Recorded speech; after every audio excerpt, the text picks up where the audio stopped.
Bismillahirrahmanirrahim. Start with the name of Allah who is the most merciful and most beneficent. ये lecture number 9 है। तो हमारे काफ़ी lecture miss भी हुए हैं। इंशाल्लाह नेक्स्ट वीक से दो लेक्चर लेके इसके बाद 6 लेक्चर हमने डिलीवर करने हैं, टोटल 15 जो है। तो शायद आपके 25 या 19 से आपके जो है वो फाइनल स्टार्ट होंगे। अगर तो 15 को खुल गई यूनिवर्सिटी तो फिर तो जो है वो आपकी यानी कि फिजिकल प्रेजेंस में पेपर होंगे। अगर ना खुली तो फिर जो है वो आपके ऑनलाइन ही पेपर होंगे, जैसे 4th और 5th सेमेस्टर के हुए हैं। तो स्टार्ट लेक्चर करते हैं। लेक्चर की आउटलाइन लीवर और सिंपल प्लेन्स हम पढ़ेंगे।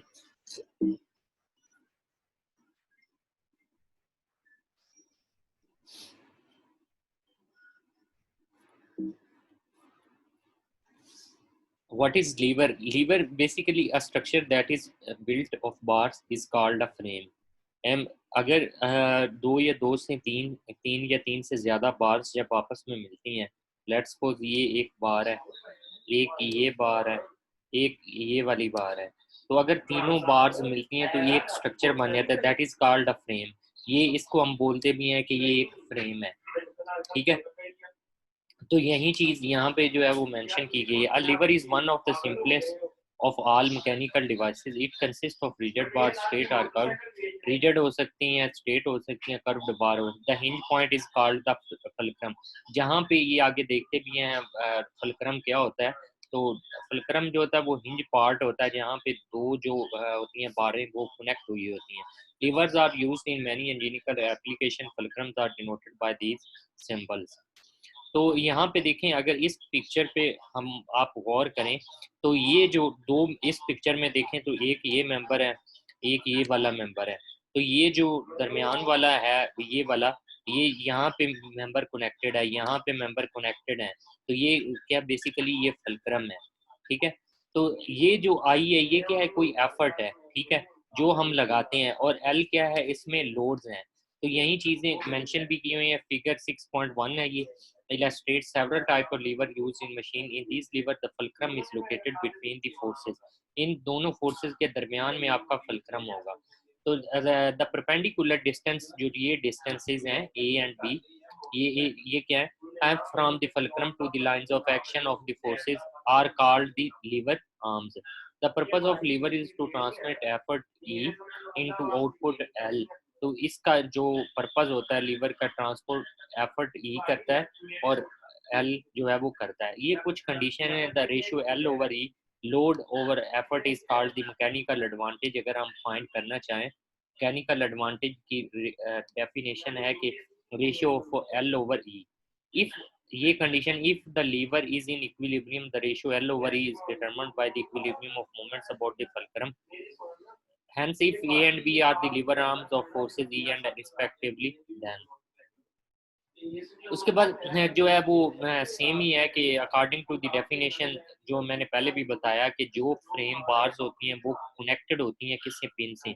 अब इसमें देखें जो होती हैं वो दो बार्स हैं बेसिकली। ये एक ही बार्स है लेकिन यहाँ से बेंड की हुई है। तो ये जो अगर इस बार्स का देखें यहाँ से ये कनेक्ट की हुई है, पिन कनेक्टेड है, तो ये connected across is a frame, ठीक है। तो सिंपल प्लेन, ये प्लेन फ्रेम्स क्या, further more the loads act on a frame need not be applied at the joints. Frame आगे अब हम जो है 3rd या 4th सेमेस्टर में जब आप ट्रसेस वगैरह पढ़ेंगे तो स्ट्रक्चर एलिमेंट्स जो होती हैं वो ट्रस होता है। ट्रस ये होता है कि जब मेंबर मिल के ट्राई एंगुलर शेप बना दें तो ये क्या है, टी ट्रस। और जब ये इस तरह का स्ट्रक्चर होता है मेंबर मिल के बनाते हैं, दैट इज कॉल्ड फ्रेम। अगर फ्रेम की बात आती है तो फ्रेम में ट्रस की बात होती है तो हमेशा जो लोड होगा आपका जॉइंट पे लगेगा। एक ही इसमें 3 जॉइंट्स है, एक ये जॉइंट्स है, एक ये जॉइंट है, क्योंकि 2 मेंबर जहाँ पे मिल रहे हैं वहाँ एक जॉइंट होगा। तो लोड अगर अप्लाई होना है तो ये हमेशा जॉइंट पे अप्लाई होगा, मेंबर पे लोड अप्लाई नहीं होगा। अगर फ्रेम और ट्रस में डिफ्रेंशिएट करना चाहते हैं तो ट्रस मेंबर में कहीं भी लोड जो होता है वो फ्रेम में अप्लाई हो सकता है, मेंबर पे भी हो सकता है, जॉइंट पे, लेकिन ट्रस में ओनली जॉइंट्स पे लोड अप्लाई होता है। तो यहाँ पे ये मेंशन भी किया, the loads act on a frame need not be applied at the joints, कि जरूरी नहीं है कि वो जॉइंट्स पे ही अप्लाई हो। A frame member may also be subjected to couple at any point along its length, couple भी इसमें हो सकता है। तो सिंपली जो है वो यहाँ पे अगर देखें हम, तो जिस तरह हम कर्व्स वगैरह बनाते हैं कि अगर ये स्टेट मेंबर है तो उसको हम इस तरह कर्व्स बना देते हैं, कर्व्स बना, तो इनकी फोर्सेस जो लाइन ऑफ एक्शन है वो सेम ही होना चाहिए, इस जो इस पॉइंट पे है इस पॉइंट पे। अगर नहीं होगा तो ये जो बैंड हमने किया है या यानी कर्व मेंबर बनाया है तो ये सही नहीं होगा। अब बात आ जाती है तीन मेंबर। जब तो सिंपल प्लेन फ्रेम्स में तीन मेंबर्स होते हैं तो ये मेंबर बड़े स्टेबल होते हैं, ठीक है, मेंटेन अपनी शेप को मेंटेन रखते हैं। जब फोर्सेस अप्लाई होती हैं तो अपनी जो होती है, यहाँ पे फ्रेम विदाउट स्पोर्ट्स, तो ये स्पोर्ट्स हैं, यहाँ पे विदाउट स्पोर्ट्स है, तो ये अपनी जो होती है शेप को जो होता है वो मेंटेन कर रख सकते हैं। लेकिन इसमें जरा गौर करें तो ये तीन मेंबर हैं, एक ये है, दूसरा ये है, तीसरा ये है। तो अगली स्लाइड पे हम टू मेंबर्स में पढ़ेंगे कि डिफरेंस क्या है। यहाँ पे we will not consider space frames, three dimensional frame, many engineering application involve the use of plane frame. Also plane frames can be connected to form three dimensional frames, and a plane frame is a rigid structure. ये plane frame three dimensional तो नहीं होते, लेकिन ये होते कि three हमने frames जो कनेक्ट ही हैं, तो ये जो होते हैं स्टेबिलिटी बहुत ज़्यादा होती है इस लेवल पे। अगर नेक्स्ट स्लाइड पे देखें तो ये फ्रेम जो है वो देखें टू जो है मेंबर कनेक्ट हैं, एक ये है और एक ये वाला है। अब अगर विदाउट सपोर्ट करें तो ये कोलैप्स हो जाएगा। यहाँ पे फिगर कोलैप्सिबल आपको मैकेनिज्म भी जो है वो नज़र आ रहा है। अगर हम इनको स्पोर्ट्स को हटा दें तो ये क्या होगा, तो इसलिए अगर एक फ्रेम हम बना रहे हैं तो मिनिमम आपका जो क्राइटेरिया होना चाहिए फ्रेम के लिए वो थ्री मेंबर होने चाहिए। लेट्स सपोज यहाँ पे अगर ये है एक मेंबर, एक ये है, एक ये, तो तीन मेंबर मिनिमम होने चाहिए आपके। तो इसी तरह यहाँ पे एक इंटरेस्टिंग बात यह है कि अगर जब भी आप कंस्ट्रक्शन वगैरह देखते हैं, कंस्ट्रक्शन में जब आप फ्रेम स्ट्रक्चर देखते हैं तो वहाँ पे कॉलम सबसे पहले जो वो फाउंडेशन होती है, फिर कॉलम कंस्ट्रक्ट किए जाते हैं। तो कॉलम आपके रेक्टेंगुलर भी होते हैं और सर्कुलर भी होते हैं।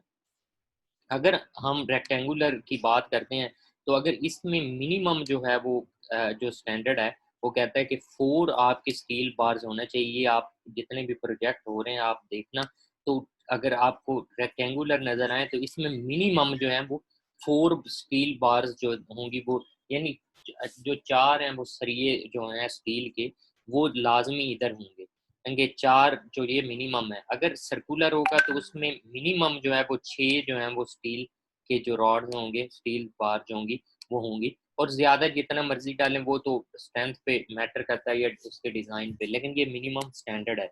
इसी तरह फ्रेम में मिनिमम स्टैंडर्ड क्या है, जिस तरह ट्रस का मिनिमम स्टैंडर्ड है कि ट्रस जो होती है वो तीन मेंबर्स जब मिलते हैं तो ट्राई एंगुलर शेप बनाते हैं, तो उसको ट्रस बोलते हैं।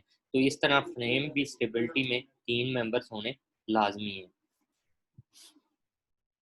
तो ये यही चीज़ें हैं कि कैसे जो होते हैं वो फोर्सेस और एंगल्स वगैरह, ये आपने रीडिंग वगैरह जो है वो कर लेनी है। तो उसके बाद जो है वो यहाँ पे देखें तो if we call the force P, जो force P action exerted on B by A, the force Q that acts on A is said to be the direction of force P. The collinear forces P and Q, जो forces आपकी ये देखें, एक ये force है P है और एक आपकी ये फोर्स है जो है वो Q फोर्स है, ठीक है।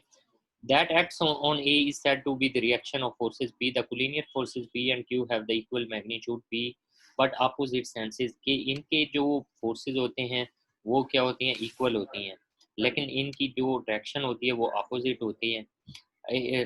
तब भी जाके अगर आपने कपल पढ़ा था तो कपल का यही जो था वो principle. Hence in free body of members A, अगर इनकी फ्री बॉडी डायग्राम बनाए इसी की तो ये वाली बनती है।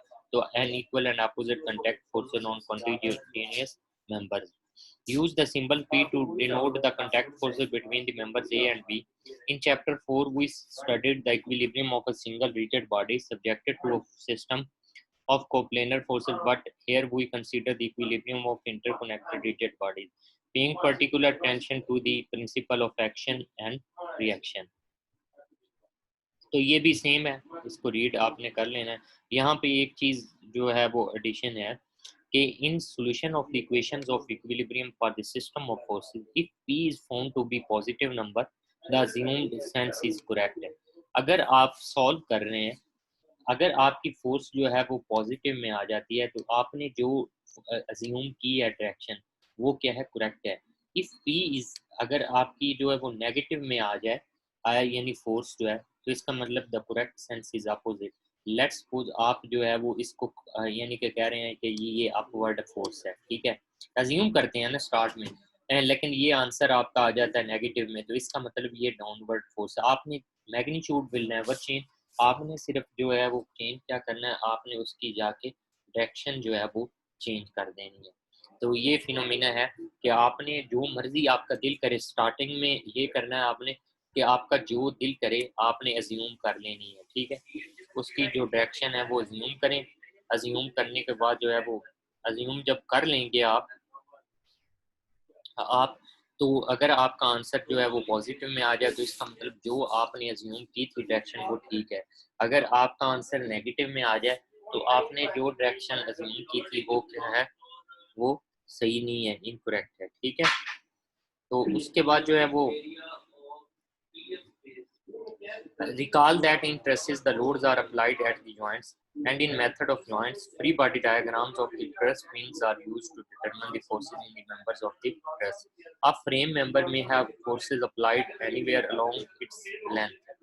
ये जो है, as a result the direction of the forces that the member exerts on a pin is not always known. Therefore, it is not always practical to consider free body diagram of the pins in a frame, since the direction of the forces on the pins may not at all be known. In such cases, we may assume that a pin is a part of one of the members that it joins. In the free body diagram of this member, we take the pin to be an integral part of the member.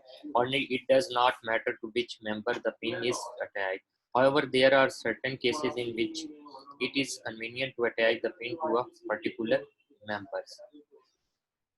तो सबसे जो है वो आपने read the problem solving techniques, summarize these concepts and then two examples problem illustrated in the technique. तो ये जो chapter है आपका, ये 7 चैप्टर है बुक का, आपने पढ़ना है और इससे रिलेटेड जो है वो टेक्निक्स आपने करनी है। इसके बाद लेक्चर जो है वो एंड हो गया।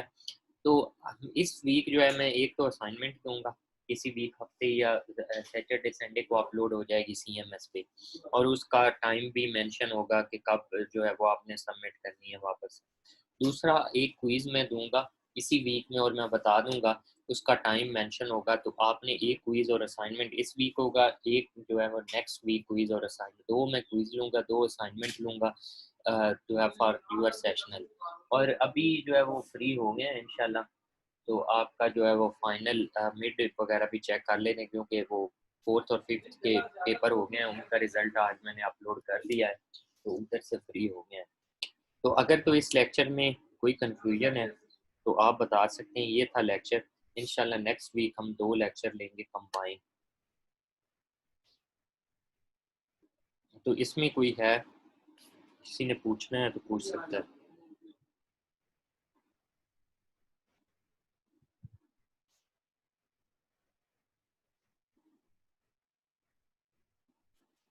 किसी का कोई क्वेश्चन है?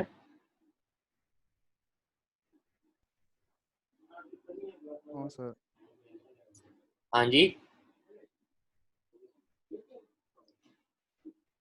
No sir. सलमान CR ये जो अटेंडेंस ले ले, नो सर। और वो जो शीट है उसमें फिल कर लेना, ठीक है सर। मैंने स्क्रीन, हाँ वो शीट जो बनाई हुई है ना उसी में स्क्रीनशॉट ले लिया, मैं लगा लेता हूँ वहाँ पे। चलें ठीक है, तो इंशाल्लाह जी फिर मिलते हैं नेक्स्ट वीक। नेक्स्ट वीक इंशाल्लाह जो है वो 2 लेक्चर हम करेंगे, 10वां 11वां इकट्ठा ही इंशाल्लाह। तो ये आपके 15 लेक्चर पूरे करेंगे, 9th लेक्चर था, ठीक है जी। सर एक बात पूछ रही थी। हाँ जी सर एक बात पूछ रही थी। हाँ जी पूछें। सर जैसे ये बारिशें हो रही हैं, अगर ये बारिशें मज़ीद